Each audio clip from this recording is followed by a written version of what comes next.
All right, everybody got quiet. That must mean it's ready to go. Are you guys ready over there? All right. Good morning, everyone. I'm Brian Pointer. I'm chair of the Natural Resources Commission, and it's great to be back here and a beautiful fall day, right? At the end of the conversation, it's nice to be back here at the Garrison. So I call the meeting to order, and we will jump right in. I know people have some places to be after this, so we'll try to be efficient. And I'll get to some announcements, but we are being live streamed. Are there questions? Is anyone monitoring that? I don't know if we're doing that. Yes. Okay, yes, so we are live yes. streaming. If anyone does have a question, those are being monitored. And I will get to some other general announcements here shortly. So I'll turn it over. Well, I won't yet. I'll ask for a motion for the minutes that were distributed. Is there a motion? So moved. It has been moved. Is there a second? Second. All in favor signify by saying aye. Aye. Opposed? Thank you very much. I'll move to Director Allen. Thank you, sir. Good morning, everybody. Great to be here. I had thought maybe I'd bring my clubs out, and if it was a nice day, I'd hit the course afterwards. But it doesn't look like that would be today. So, I've got a handful. Quitter. Yeah, that's right.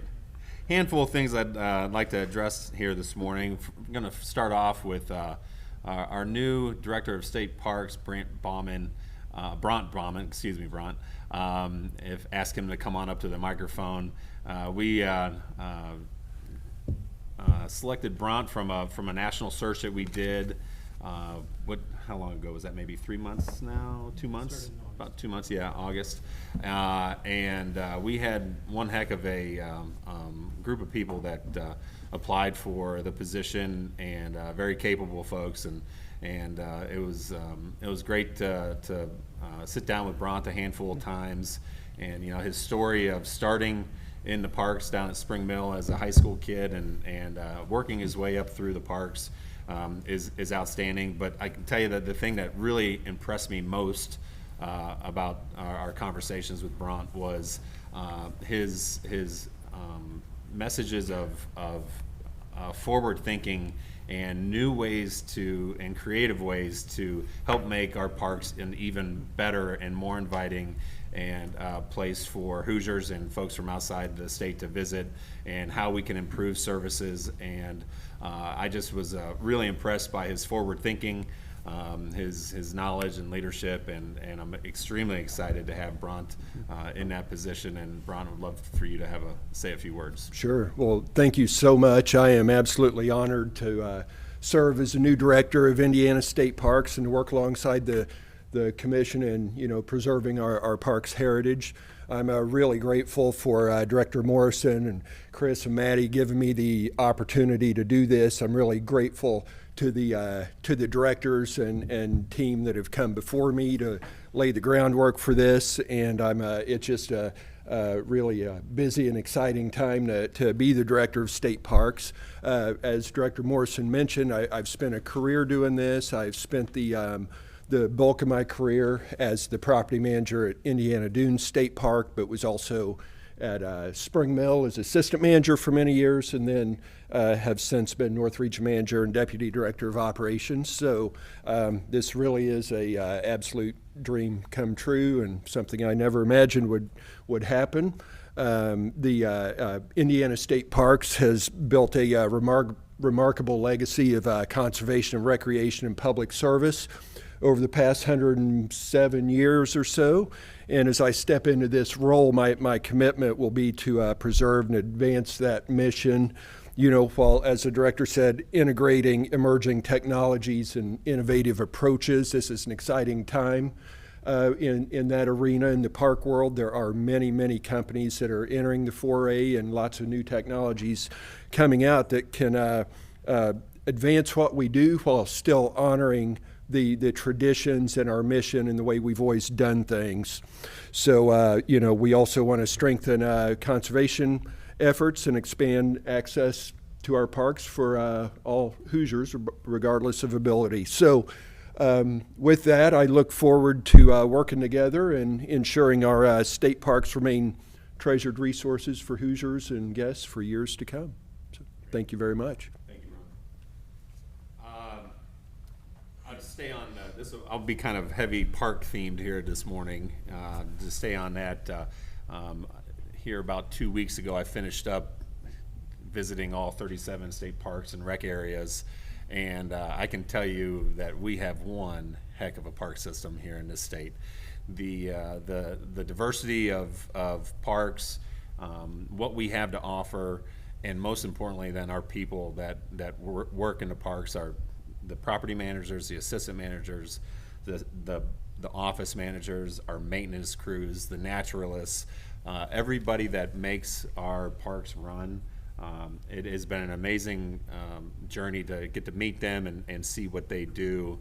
And so I highly suggest, if there's a park that you haven't been able to make it to yet, take some time and get out there and see. And you know, from the Ohio River in the south, and then you get into the kind of the plains area, and then up into the lakes and up in the north.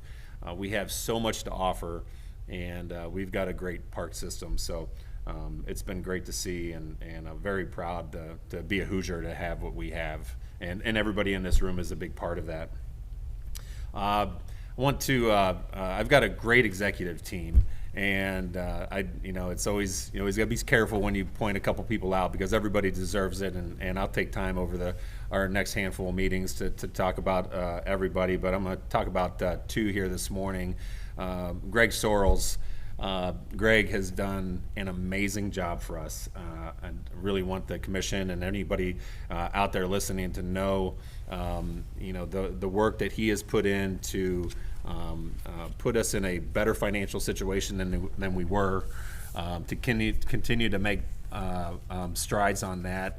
The reorganization plan that you've come up with for the admin bureau, your daily work, and just thoughtfulness and professionalism has no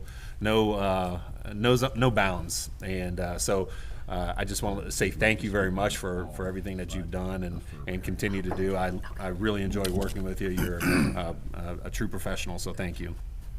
And then Holly Lawson. So Holly and her team do an amazing job. She is running our communications department, and that forward-facing part is so important. And everything from our websites and our social media, our communications with media, our publications that we put out, the work that you and your team put in, not only here, but on our all DNR meetings. It is so important, and I enjoy our conversations where, without a doubt, sometimes you remind me that I don't know about as much communications as you do, which is true, and I've learned a lot from you, and so the work that you and your team put in is very much appreciated and extremely important, so thank you. We are busy in the DNR, and it's funny, when we started, being Maddie and I maybe, in early January, and it got thrown right into the fire of session, and figured, boy, I don't think it can get any busier than this. I was wrong. And I'd heard Chris and others say the busy season, and the busy season certainly was this summer, and there was a lot going on, and to see everything across the board. Obviously, we talk a lot about parks, but our conservation officers, how busy they are, and they're really getting busy right now as well. But with our regulatory side, and so I don't know that there's ever a down season in the DNR. I think that's probably fair to say. But that's going to be annually. I believe that we have a busy season coming up as well. And when I say that, I mean for the next 3, 4, 5 years, because of a handful of different things. Jack Seifert, I don't know if Jack is here, but him and his team, we, at the direction of Governor Braun, he wants to see more recreation in our state forests. I think it's a great goal, and we are working towards that. So we are currently working on plans and starting to build out more recreation within a handful of our state forests. Anything that we can do to enhance the the experience of people who visit those properties, I think, is a good thing. Attracting more people to be able to see the resources that we have is wonderful, and so we're working on that. The Lilly Foundation has been unbelievably good to us, and a combination of the Lilly Foundation and the state legislature, we have $60 million in the agency for us now to work with, and you will see us doing huge things. And through the Lilly Foundation, we will be building out a Prophetstown campground, a second part to that, about 150 sites, or a little less than. We covered this one, I think 192. 192 new sites out at Prophetstown, a nature center and Native American cultural center there, as in addition to also a renovation of the swimming pool and a new walking trail. You'll see that all at Prophetstown. We also have money for new comfort stations throughout our parks, which is a desperate need, and a handful of them, many people would agree. We are able to add about, Bront, the number is about 50 new playgrounds. We're at 43, but they're coming in cheaper than we thought, so we'll probably stack a few more on top of that. All right. So I would say north of 50. Great. Yep. So that was an $11 million award from the Lilly Foundation to replace playgrounds in our park systems. So we'll call it 50 plus brand new playgrounds, which is great. We are currently adding track chairs to our campgrounds, so that people who do not have the ability to walk the trails will be able to use these track chairs to be able to go out on the trails and see the beauty of our parks, which is wonderful. And then just overall improvements. A lot of what we're looking at, it would be for electric upgrades to our campsites from 20 and 30 amp service up to 50. Back when a lot of our campgrounds were built, the campers were about a quarter of the size. They might have had one air conditioner and one TV, and if you drive through our campgrounds today, you see these beautiful campers that have 2-3 air conditioners going and a handful of TVs, and the electric pool is a little bit more than it was back in the day, and so it'll be great to see those upgrades. I point out all of this, and that's all from Lilly, and then we also have the addition of, or the build out of McCormick's Creek Campground.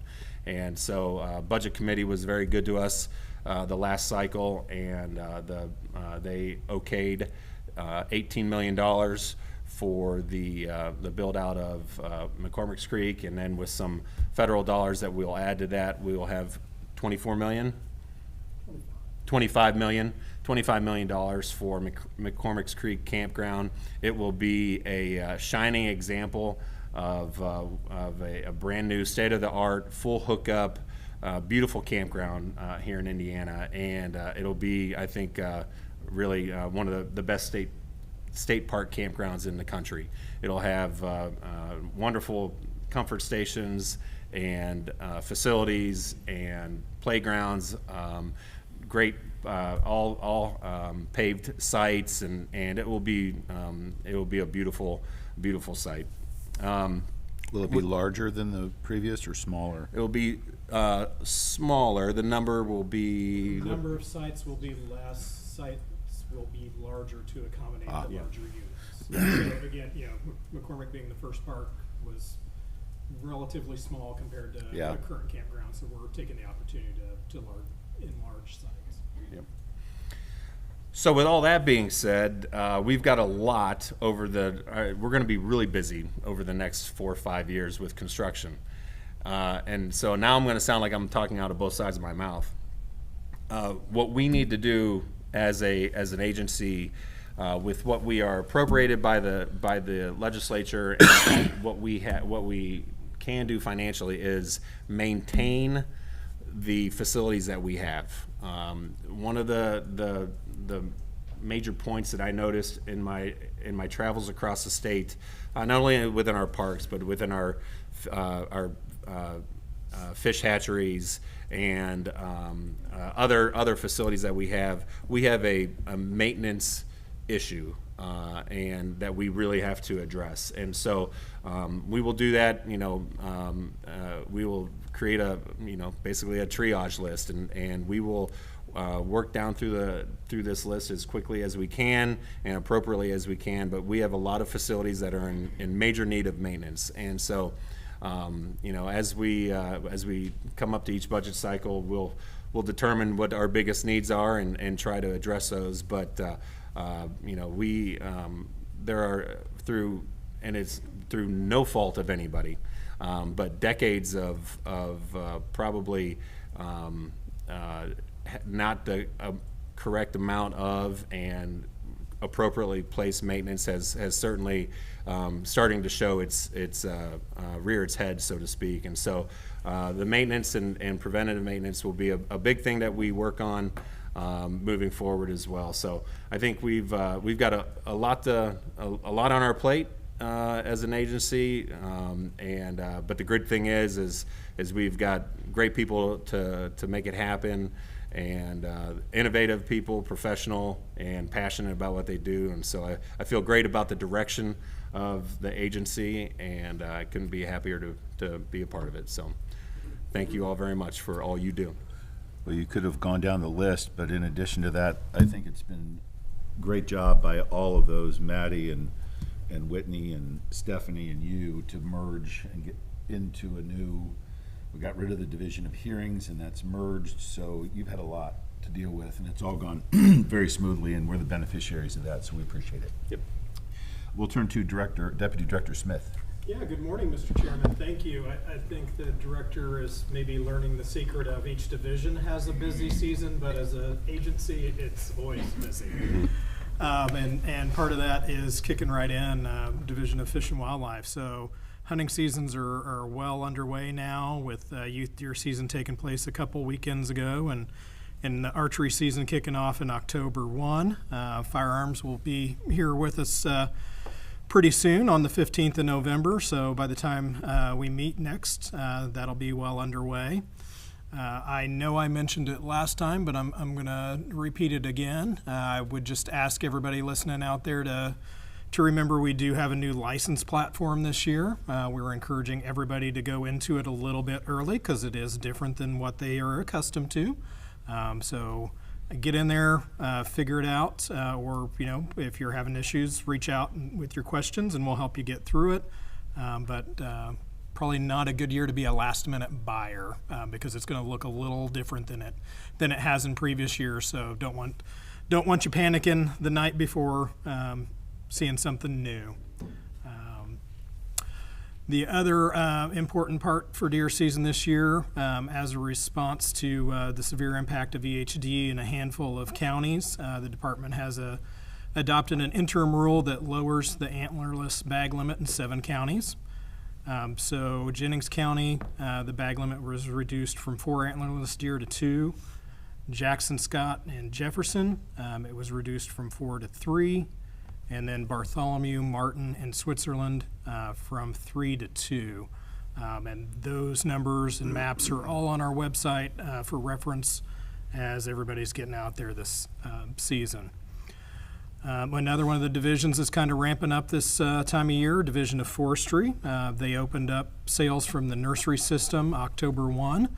And on day 1, they sold nearly 90,000 seedlings out of the inventory.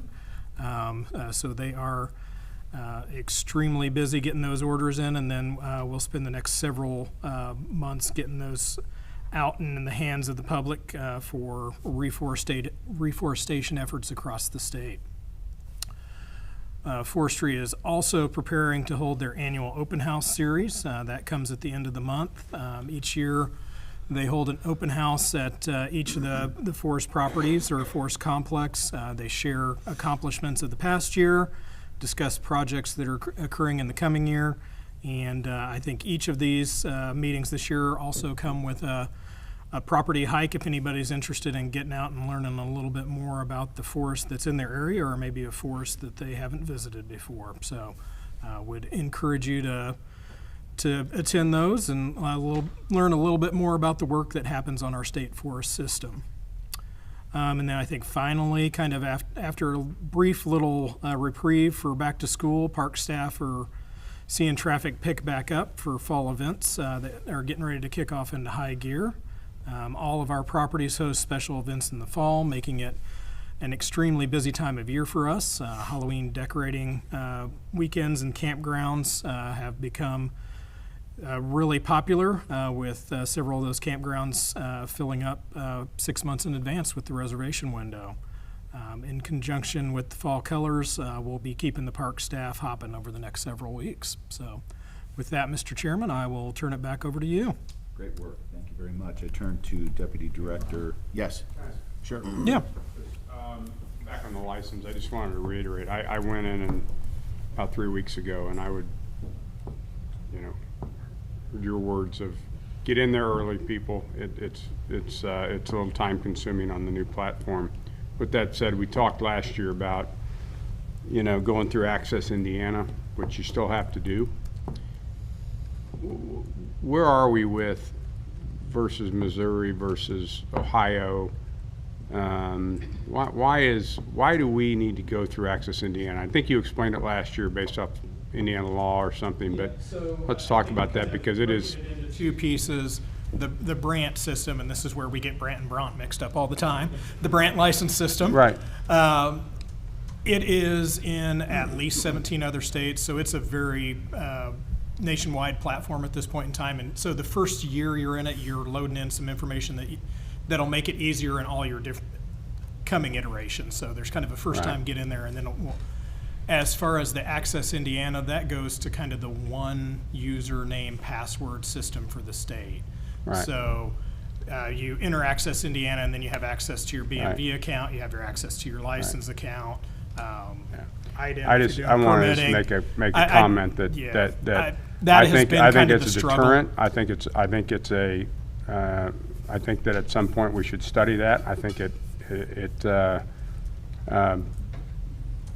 a revenue issue. I bet that we would look at the number of licenses, and I think that it potentially promotes people to just say, heck with it, I'm out of here, I'm going hunting anyways, and then we've got illegal hunting going out there. Because it is, as it relates to that license, I mean, that guy and I over there hunting a number of states, and it is, you have your license and everything within 5 minutes, and the state, keeps your information on the state. So I understand Indiana's there. I just want to make that point again. No, I appreciate it, and not the only one to I understand. voice that I frustration. know your point, but it's cumbersome, and I think it's a revenue issue, for sure. We hear it at IDEM too, from our customers. and Right, folks yeah. that work with us, so. Thank you all. Appreciate that. Now we move to Deputy Director Greg. No, Ryan. Thank you, Mr. Chairman, and good morning, Commission members. DHPA celebrated Indiana Archaeology Month in September. The Division of Historic Preservation and Archaeology coordinates this event to encourage learning about Indiana archaeology. This month helps Hoosiers learn more about the discipline of archaeology, Indiana archaeological sites, and laws protecting those sites.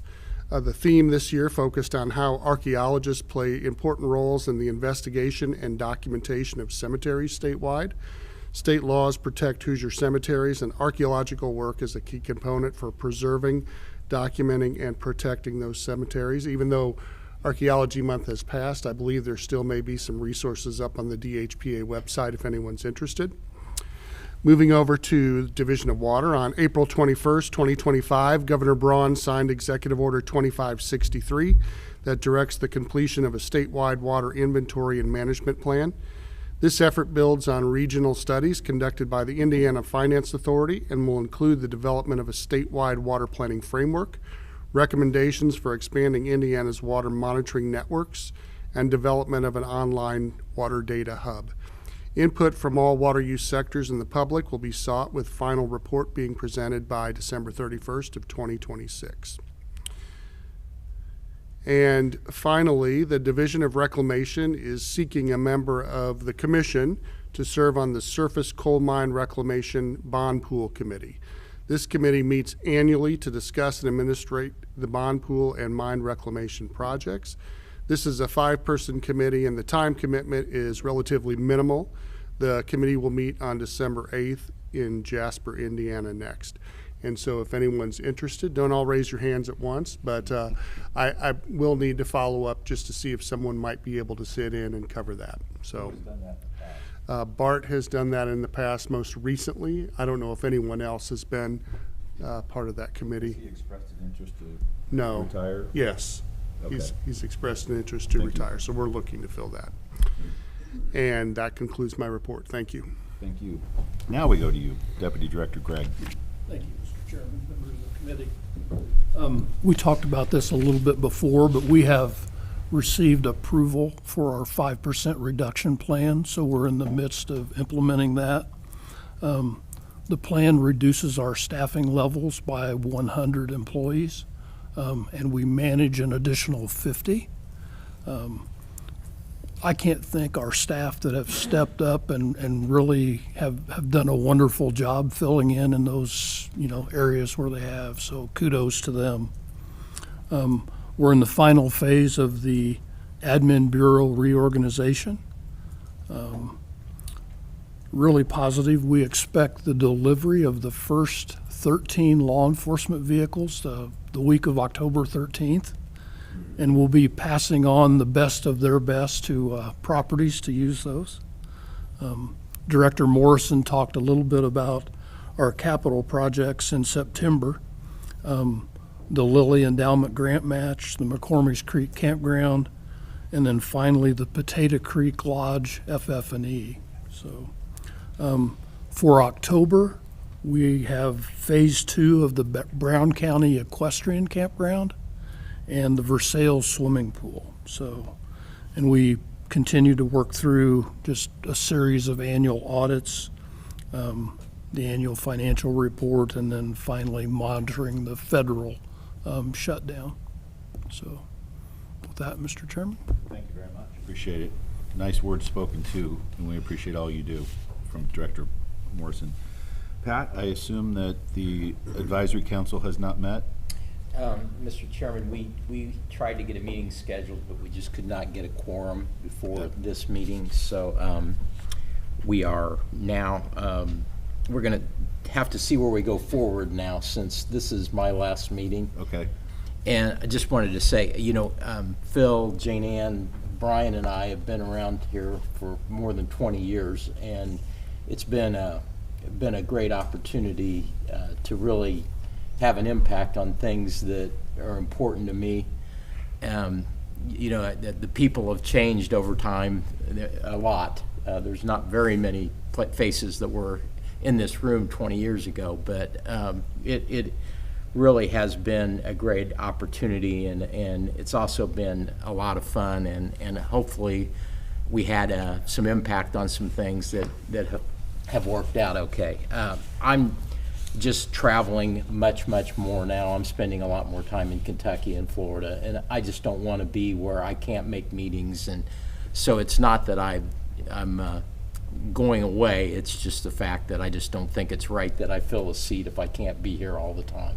And so Noted. And your service, we've done a lot of great things as a team and as a commission with the staff and whatever configuration, really for the betterment, I think, of all Hoosier hunters, conservationists, fishermen, resource lovers, et cetera. So thank you for your leadership on the advisory council. yeah, been a great opportunity. But So we are going to, any other messages? Otherwise, we're going to move to the meat of the, a couple of things to note. Because we do have 3 remote commission members today, Noel is online, Jane Ann is online, and we also have Jeff Stallman, who is going to be the new Academy of Sciences representative.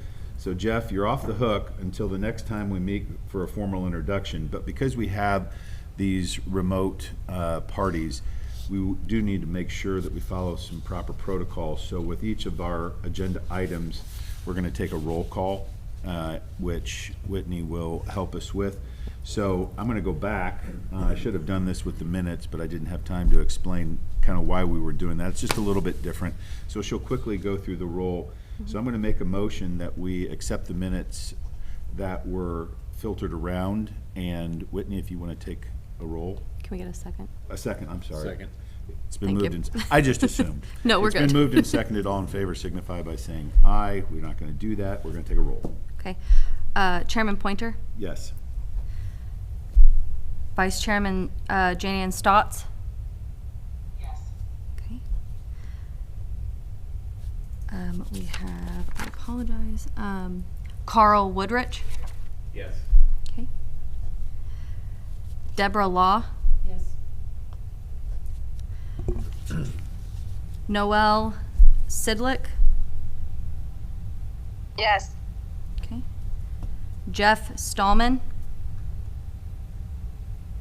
Yes. Phil French. Yes. Pat Early. Yes. Tom Kelly. Yes. John Wright. Yes. Ryan Mueller. Oh, do you guys not vote? 3 of us are not. Okay, good. Okay. That was my bad. And then Alan Morrison. Aye.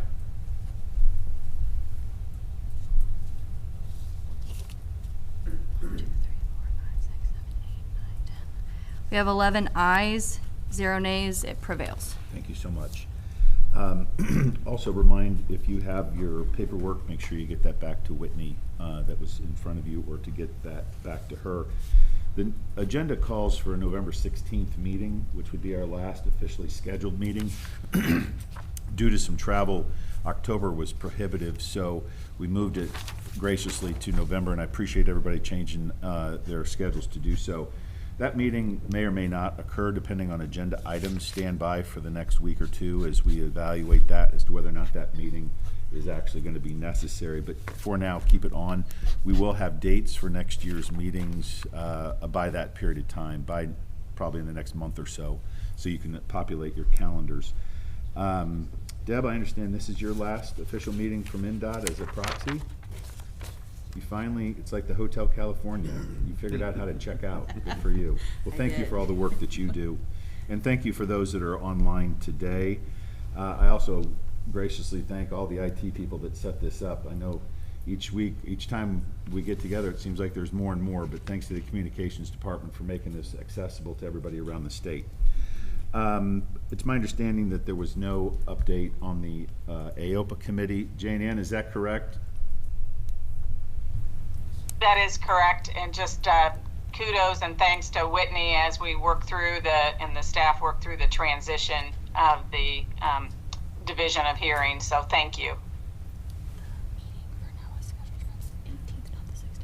Oh, she just reminded me, it's November 18th, not November 16th. It's on your calendar correctly, or on the paper correctly, I misspoke. Amy, I understand that this is you're new with the department, but not so new, so if you just take a moment, introduce yourself. Yeah, hi, my name is Lisa Anderson. I'm the new legal division person, so I'll be working a lot with Whitney on rules stuff and hopefully with everybody else too. So nice to meet you all. Sorry, I didn't mean to call you. No, you're fine.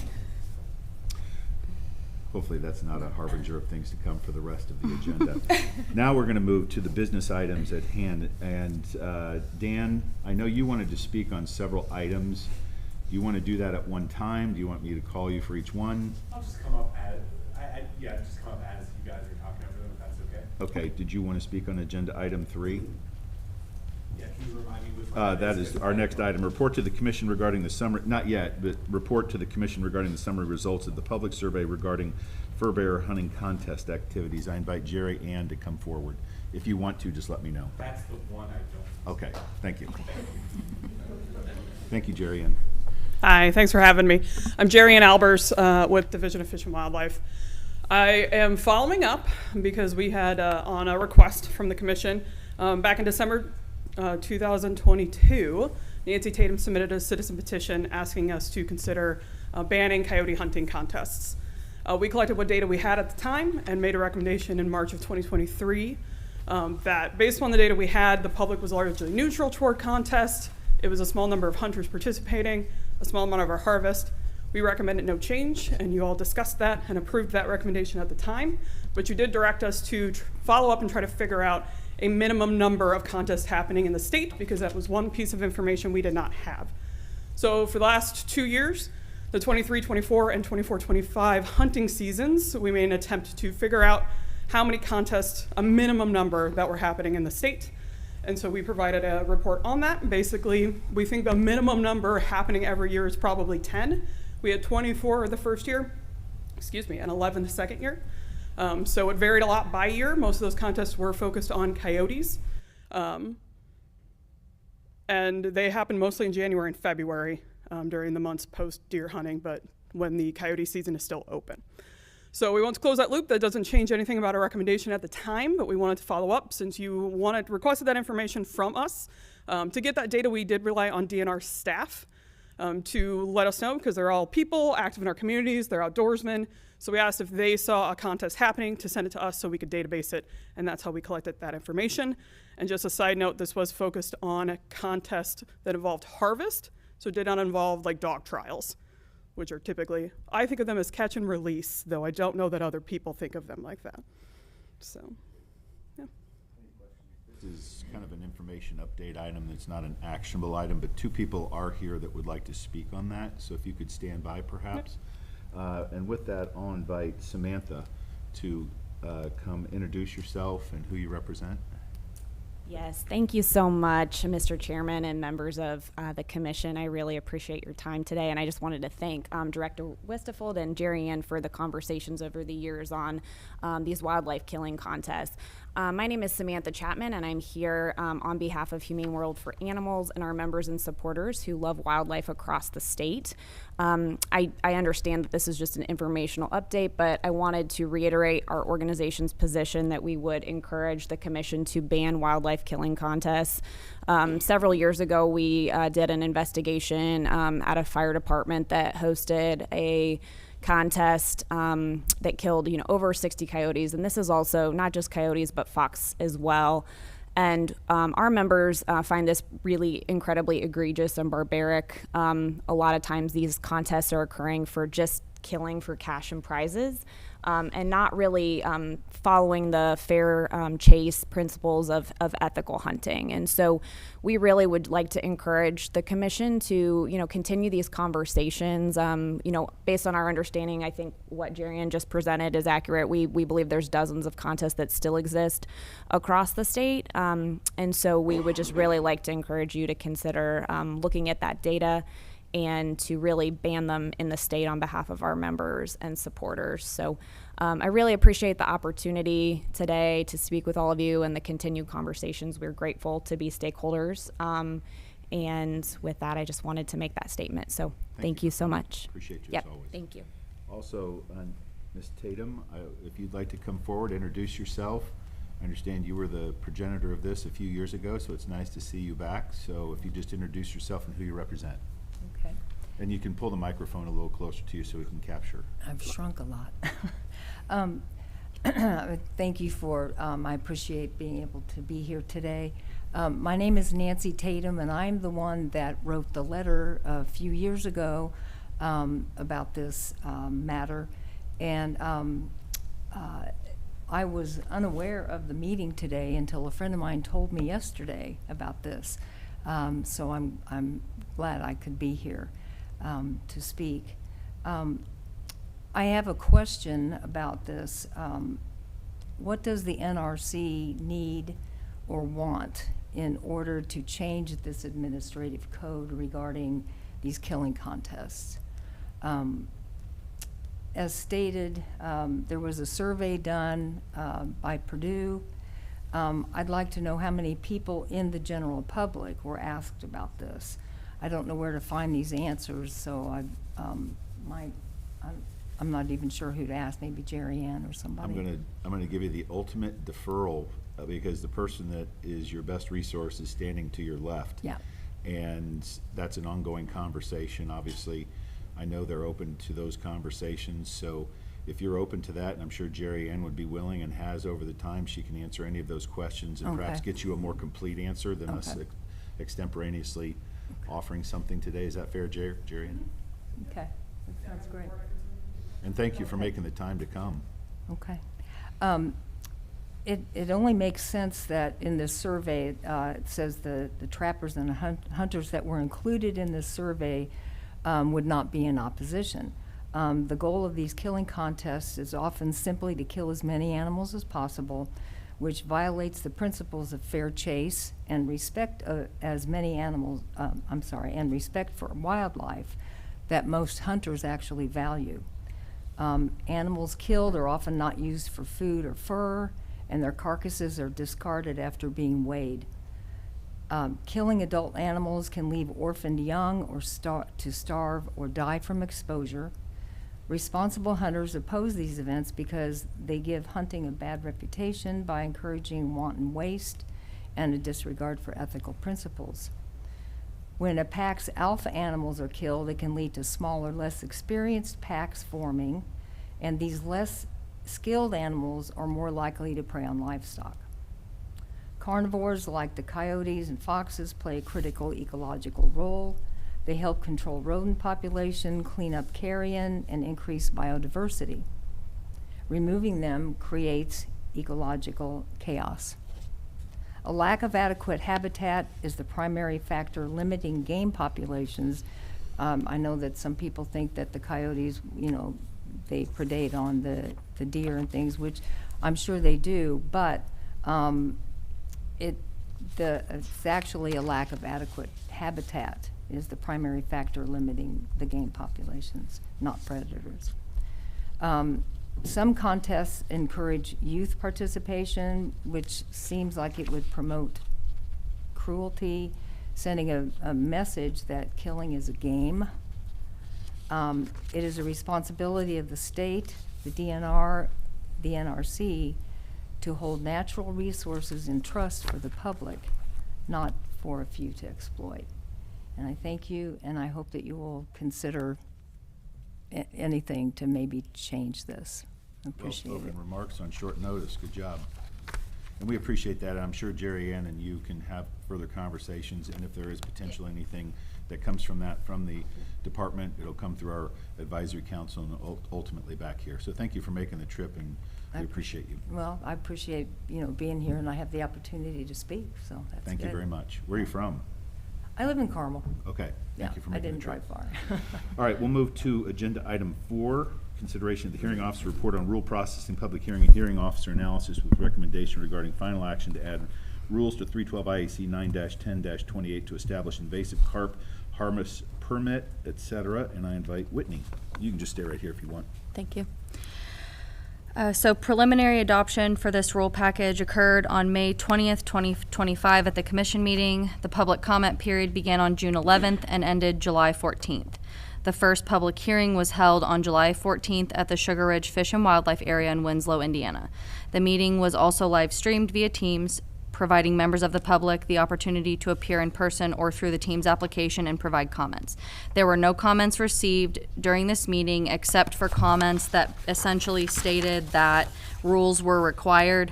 After checking with the Attorney General's office, these comments were not deemed to be substantive, so a second comment period and public hearing were not required.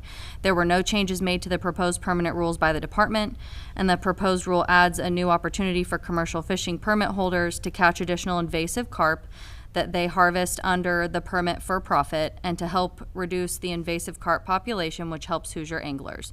The proposed rules meet the requirements of Indiana Code 4-22-2 and Indiana Code 14 and should be approved for final adoption by the commission. Thank you, Whitney. Dan, if you'd come up and introduce yourself and who you represent. Thanks, Brian. Thank you guys all for holding this. This will be Dan Boert, Executive Director of the Indiana Wildlife Federation.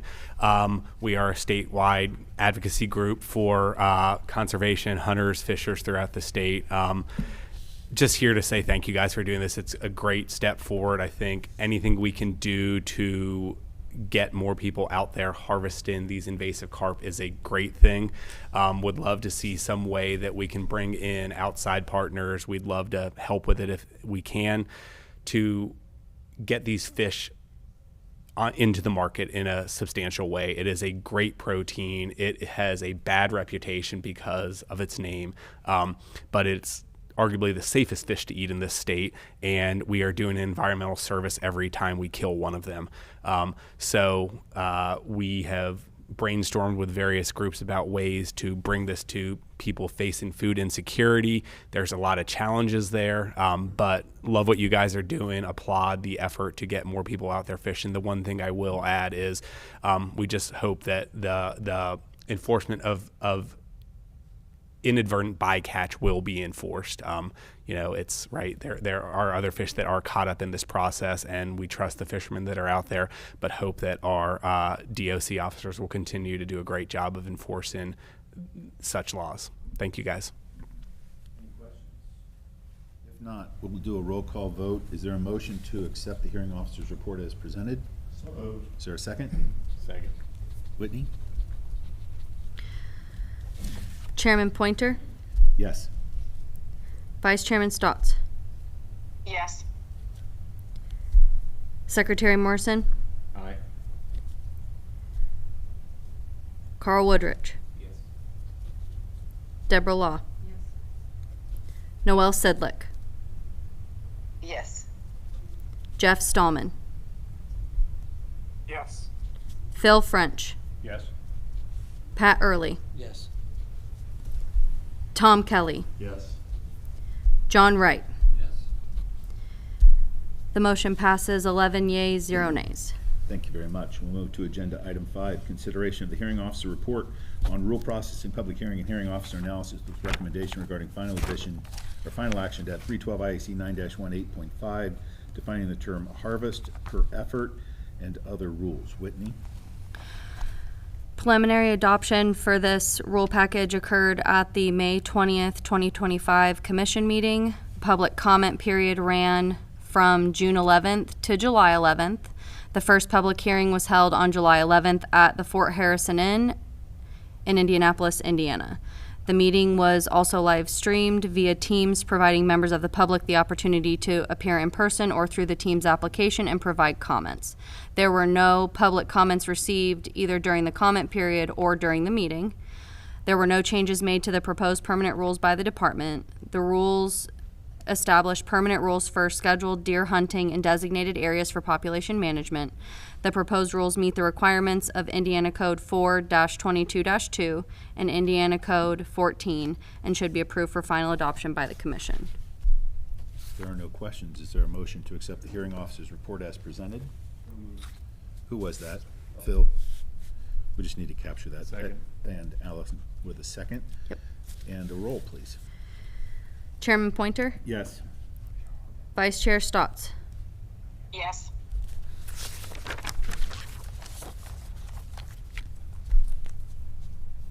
Secretary Morrison, Aye. Carl Woodrich, Yes. Deborah Law, Noel Sedlick, Yes. Jeff Stallman, Yes. Phil French, Yes. Pat Early, Yes. Tom Kelly, Yes. John Wright. Yes. The motion passes 11 yeas with 0 nays. Thank you, Whitney. Agenda item 6, consideration of the hearing officer report of rule processing, public hearing, and hearing officer analysis with recommendation regarding final action to amend 312 IAC 1.5-2 regarding increases to the fees for annual park pass for non-residents, etc. The Secretary of the Natural Resources Commission signed off on preliminary adoption to the proposed permanent rules on August 11th under 312 IAC 2-2-4A. The public comment period began on August 27th and ended October 2nd. The first public hearing was held on September 26th at the Fort Harrison Inn in Indianapolis, Indiana. There were no comments received during the comment period and there were no comments received during the public hearing, so a second public hearing and comment period were not required. There were no changes made to the proposed permanent rules by the department. The proposed permanent rules increase the fees for non-residents of Indiana for an annual pass, the entrance fee for Prophetstown State Park, Indiana Dunes, and other properties owned or managed by the department. Due to budget constraints and substantial increases to cost for maintenance and upkeep, the department determined there is a need for an increase to certain fees to accommodate those cost increases that are not covered by other funding sources. The proposed permanent rules meet the requirements under Indiana Code 4-22-2 and Indiana Code 14 and should be approved for final adoption by the commission. Thank you very much. The state annual park pass is unaffected by this, right? That is correct. Okay. Any questions? Yeah, go ahead. Or wait. No, I apologize. There is an increase for the annual pass for non-residents. So all Right. of these increases would be for Right, non-residents. okay, thank you. Appreciate that clarification. Go ahead. Thank you, Mr. Chairman. Yeah, just want to address real quick kind of some of the thinking behind this is, you know, to give you an idea, our parks department, our state parks are run about 92% is self-generated revenue. Only about 8%, given on the year, comes from appropriation from the legislature. And so the ability for us to be able to collect the revenue that it actually costs for us to do business is important. Probably the best example of that is in 2021, our utility fees were 4.1 million. This year they will be 7.6.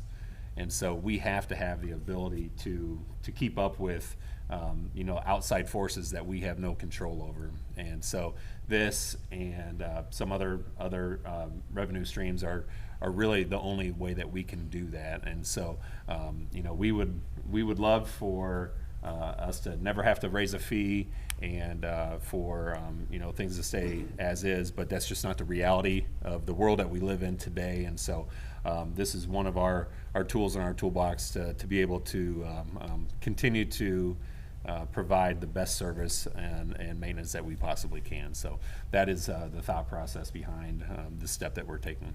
And I appreciate your support on it. Thank you very much. Is there a motion? Yes. What's our percentage of non-resident visitors? Do we have any idea? About 20%. It varies Thanks. wildly by property. Right. Overall. Thanks. Way to come in, Bront. There you go. Work. Coming in like a rhino. All right, is there a motion to accept the hearing officer's report and recommendations as presented? So moved. Is there which one do you want to pick? We'll let John. John, you get the first, Second. and Alan a second. We'll call a roll. Chairman Pointer, Yes. Vice Chair Stotts, Yes. Secretary Morrison, Aye. Carl Woodrich, Yes. Deborah Law, Yes. Noel Sidlick, Yes. Jeff Stallman, Yes. Phil French, Yes. Pat Early, Yes. Tom Kelly, Yes. John Wright. Yes. The motion passes with 11 yeas and 0 nays. Thank you all. Agenda item 7, consideration of funding for planning assistance. Ryan? Thank you, Mr. Chairman. For consideration is the acceptance and administration of funding offered by the Nature Conservancy to support the Commission's statutory duties under 1425-711, which is water management, and authorize the Department of Natural Resources Division of Water to implement a defined scope of stakeholder engagement and technical planning activities consistent with IC 1425-7-12 and complementary uses of the Water Resources Development Fund under IC 1425-2-4. The acceptance enables DNR to convene up to 6 regional stakeholder meetings and to retain a professional facilitator with the goal of informing the governor's statewide water inventory and management plan called for by Executive Order 2563. The meetings will solicit input on a statewide planning framework option, water monitoring network expansions, and practical use of water resources data to inform regional management goals. I'd like to thank the Nature Conservancy for their continued support and partnership, and we recommend the Commission consider a motion a motion to accept the funding. Thank you. Thank you, Deputy Director. Any questions? If not, is there a motion to accept the Deputy Director's recommendation as it was presented? So moved. Tom Second. and Alan. And a roll, please. Chairman Pointer, Yes. Vice Chair Stotts, While I'm in favor of the support, I need to recuse myself as I am chair of the board of the Nature Conservancy. So thank you. okay, thank you. Secretary Morrison, Aye. Carl Woodrich, Yes. Deborah Law, Noel Sidlick, Yes. Jeff Stallman, Yes. Phil French, Yes. Pat Early, Yes. Tom Kelly, Yes. and John Wright. Yes. The motion passes 10-0. Thank you very much. Well, that concludes the official business portion. I appreciate everybody from staff coming out. It's great to be back here. As I mentioned, just pay attention to correspondence from the executive office about our November meeting, and we should have dates by then. And if there is not a meeting, we will hopefully reconvene here in January, and I wish everybody a great fall and happy hunting season, whatever your field or forest may bring. And with that, we are adjourned. Thanks for coming, Tom. See you.